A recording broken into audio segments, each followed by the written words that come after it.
Hello, this is Matthew. Welcome. Let's talk about Internet Protocol. First, let's start with a few of the basics. All computers, hosts, or devices on a network need an IP address. IP, Internet Protocol. Let's start with a real world analogy. A house. We all live in a house. We call it a home. Sometimes multiple people live in the same house. The house has an address that usually never changes.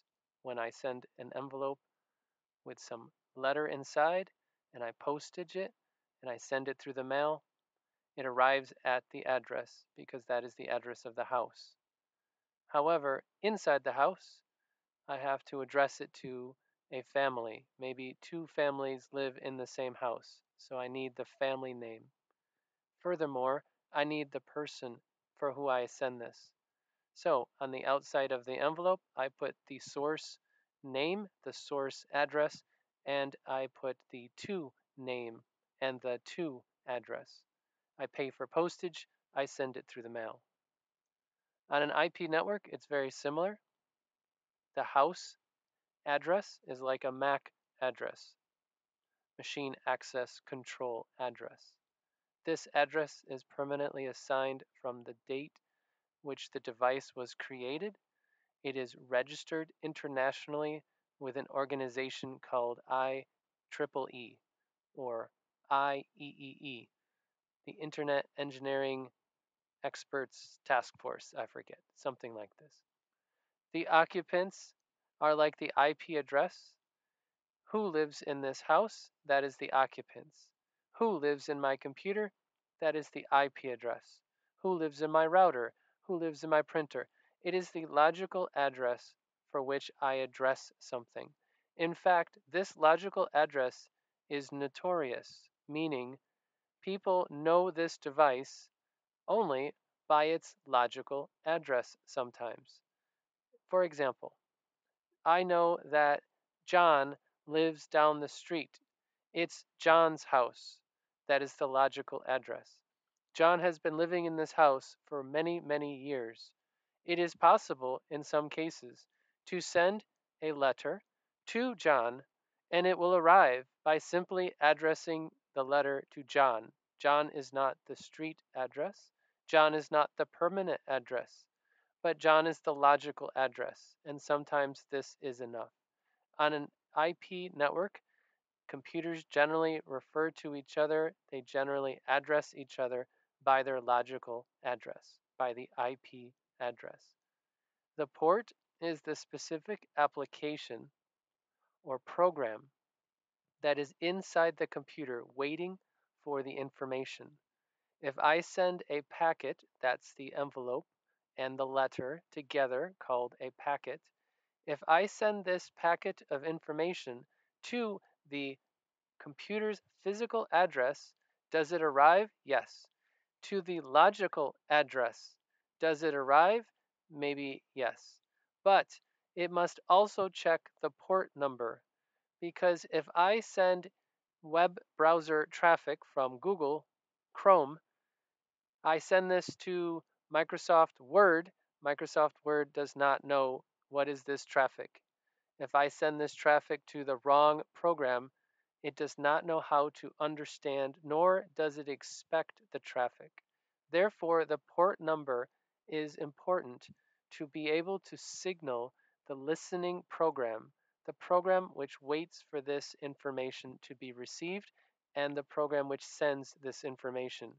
This port number is most of the time random, but sometimes is notorious. For example, HTTP, traffic over the internet, at least prior to encryption, is over port 80, always port 80.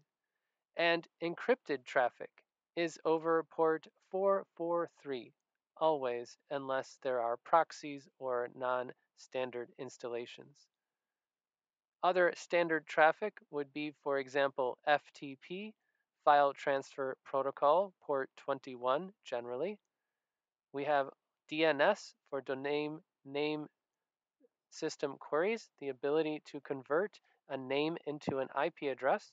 For example, Google.com is an address, but not their IP address. So somehow, something on the internet must convert Google.com into an IP address. Also important to know, the zip code is the geographical address for a specific region of housing. I don't know if there is an exact equivalent in your country, but in my country, there are logical geographical addresses. So the zip code in New York City might be divided into boroughs. Each borough, 5 boroughs in New York City, each borough has one zip code. Therefore, only by the zip code already I can route the traffic more efficiently. When a letter in the US is sent, it looks first at the zip code for routing purposes. That way it gets close to the correct destination, and then the local post office checks the physical and the logical address. So, in computer terms, the zip code is like a subnet. It is like a grouping of computers. Maybe each floor in the building is a different subnet. Maybe each office is a subnet. Maybe each company is a subnet. You choose as an IT administrator how to divide, how to group. Then, if you send a broadcast message to the network, it will only be received on that local subnet. It will only be received by a certain group of devices. This is very important for computer networks for efficiency. Without broadcast domains, there would be too much traffic. And for example, a computer in California, when it powers on, it sends a broadcast message saying, "Hello, I am a new computer." All devices on its local subnet take note. They record this, perhaps. They are interested in this information. But a computer in New York City is not interested in every computer in California. There are millions and billions of these devices on the planet, and we have to create regions, very small regions called broadcast domains. And in each broadcast domain, you can send broadcast messages, but these are generally referred to as junk messages on the network, only except for devices that are interested. For example, when I plug my computer into my switch, it will broadcast to my network that it is a new device. "Hello, here I am." The router, he definitely wants to know this information, and he will record the ARP request. He will record the MAC address. Then later, if the computer needs to address or communicate with the router, they have a path of communication. They know the address to reach the other one. But a printer does not necessarily need to know that my computer is plugged in.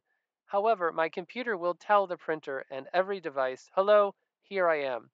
To the printer, this is junk, perhaps, unless he also builds his own table. So, for some devices, these broadcast messages are junk, and for some devices, these are important information, how they automatically discover each device. That's how your router knows that there are 100 devices on your Wi Fi. It has not asked 100 devices. 100 devices have broadcast, they have announced that they are present, and the router simply records this information. A further example of complexity on an IP network is routing. Here again, we start with an analogy of a hotel. I call from my cell phone into the hotel. "Hello, how may I help you?" says the front desk of the hotel. What phone number is on the screen of the front desk phone? It would be the outside phone number of my cell phone. It would be the public number. It would be the number that anyone in the world could use to reach my cell phone, the public phone number. And vice versa. If I look at my screen, who did I call on my screen? Why, I called the hotel.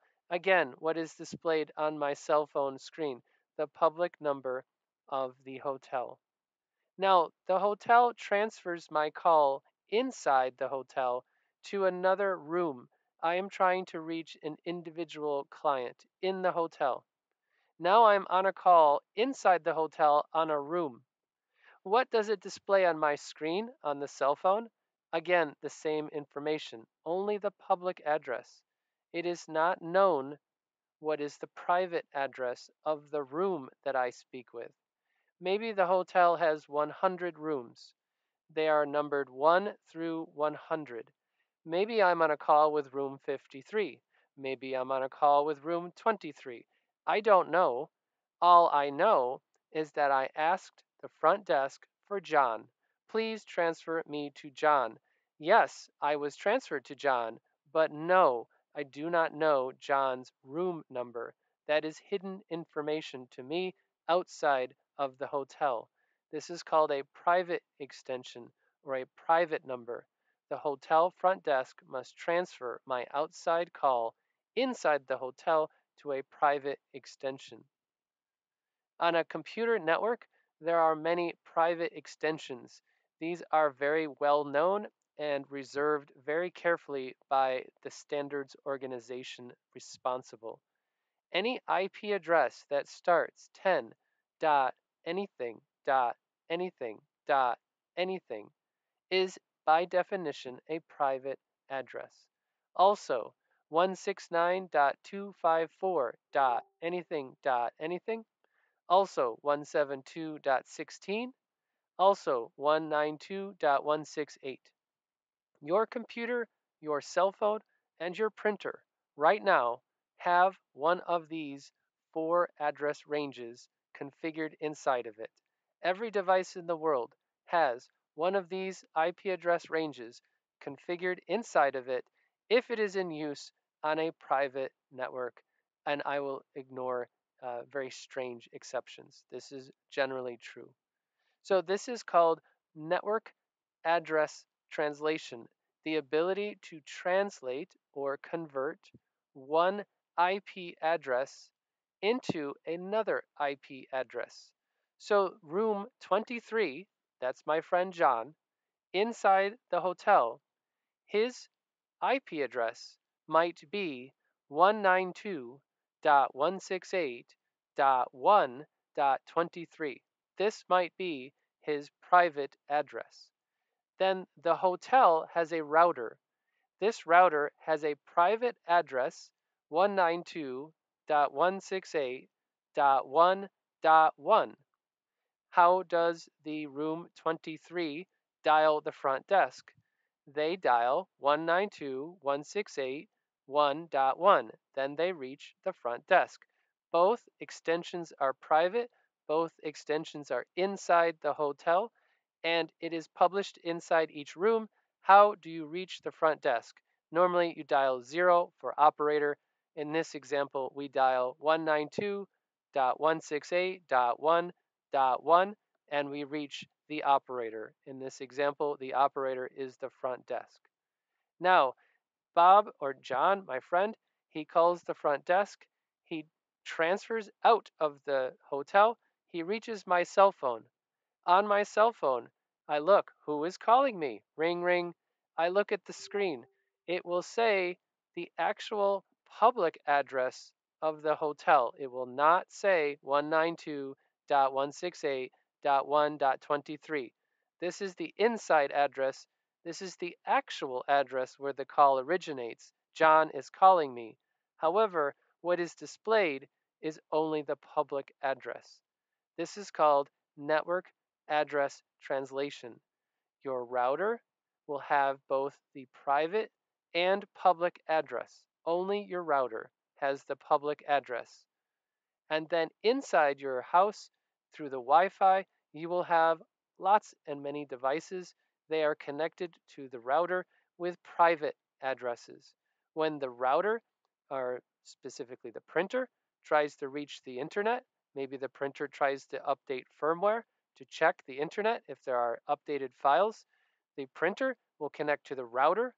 The router will translate that printer's address into a public address, and now it will reach somewhere a public internet server. Same thing is true on your laptop. You open Google Chrome, you go to www.google.com to search for internet cats. you type in the address, it works. But what really happens? Your computer is at a private address. It reaches the router in your house with a private address. The router converts that into a public address, and then it routes to the internet as a public address. When it reaches google.com, it only knows the public address of your house. It does not know the actual IP address of your computer with Chrome. This is the address translation. This is the converting of an address from one form to another to hide the address.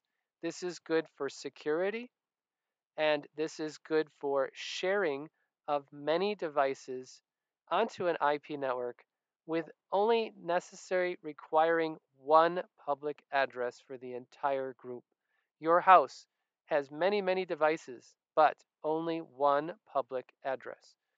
A college university has only one public address, and many, many devices are somehow behind the router, behind the public address. In practice, a college will probably have a large range of public addresses, but for the purposes of this illustration, it would work with only one public address. You could have 65,000 computers easy, and they would all have private addresses. They would have 192.168.something.something.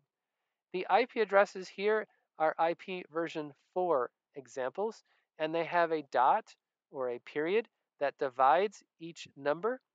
Each number is a range from 0 to 255, and you have 4 decimal dotted IP numbers. In other words, you have 4 numbers divided by 3 dots. It's called decimal dotted notation. And with decimal dotted notation, I have an IP address like 192, then I have a dot, 168, then I have a dot, then I have a number, then I have a dot, and then I have the last number. How many in total? 4 numbers. The maximum number, 255. The minimum number, 0.